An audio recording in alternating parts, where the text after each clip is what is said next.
وقل جاء الحق وزهق الباطل إن الباطل كان زهوقا.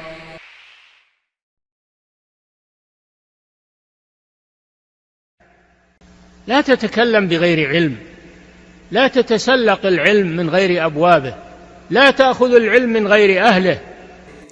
Elimsiz olaraq danışma, elmə başqa qapılardan dırmanma, elmi onun əhlindən başqasından götürmə.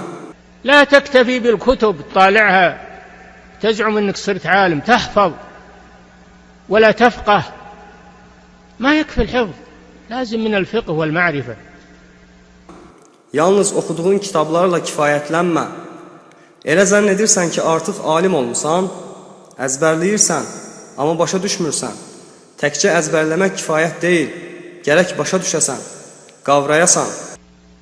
هذه طريقة ضالة وهي طريقة أهل الزيغ، نسأل الله العافية.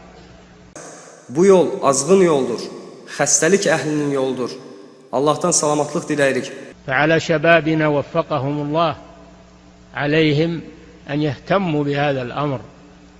Gənclərimizin üzərində vacibdir ki, Allah onları müvəffəq etsin, bu işə diqqət yetirsinlər. وأن يجلسوا إلى أهل العلم ويستمعوا منهم ويأخذوا العلم عن أهله، لا يأخذونه من أفهامهم ومن كتبهم ومن أشباههم من الذين لا يعلمون.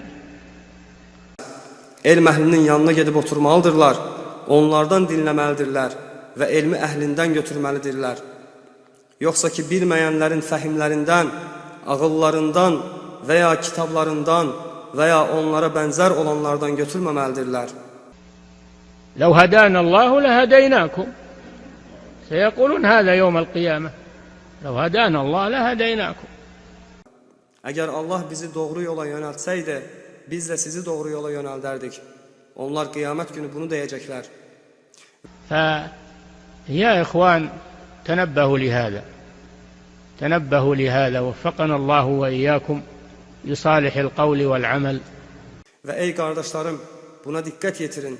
Allah bizi və sizi salih sözlərə və əməllərə müvəffəq etsin. وصلى الله وسلم على نبينا محمد وعلى آله وأصحابه أجمعين. Və Peyğəmbərimiz Muhammedə, onun əhlinə, bütün əshabına Allahın salavatı və salamı olsun.